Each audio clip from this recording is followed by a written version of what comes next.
ముఖ్యంగా విశాఖపట్నంలో జరిగిన సంఘటనకు సంబంధించి ఈరోజు తెలుగుదేశం నాయకులకి అనుచరులుగా ఉన్న కొంతమంది ఈ డ్రగ్స్ వ్యవహారంలో ఇన్వాల్వ్ అయి ఉన్నారని, వారిని తప్పించడం కోసం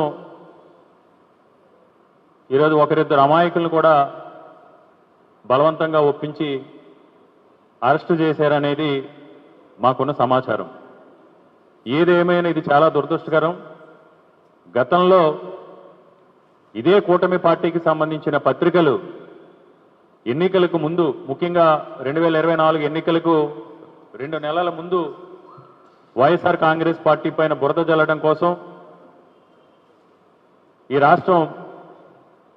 రాష్ట్రం డ్రగ్స్కి అడ్డాగా మారిందని, ఒక కంటైనర్లో వచ్చింది డ్రగ్సే అని, 49 నమూనాలు పరీక్షిస్తే కొకైన్ ఉన్నట్లు నిర్ధారణ అయిందని ఒక ప్రముఖ పత్రికలో ఆ రోజు వైఎస్ఆర్ కాంగ్రెస్ పార్టీ పైన దుష్ప్రచారం చేస్తూ ఆ రోజు ప్రచారం చేయడం జరిగింది ఎన్నికలకు ముందు.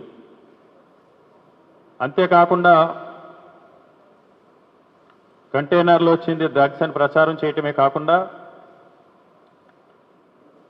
రాష్ట్రం అంతర్జాతీయ డ్రగ్స్ ముఠాల అడ్డా అని 2024 మార్చి 23వ తారీఖున ప్రచురించి ఈ విధంగా ఆనాటి వైఎస్ఆర్ కాంగ్రెస్ పార్టీ పైన దుష్ప్రచారం చేసే ప్రయత్నం చేయడం జరిగింది. మార్చి 22న ఎన్నికల తరుణంలో భారీగా రాష్ట్రంలోకి డ్రగ్స్ అని ఈనాడు పత్రికలో ఒక కథనం.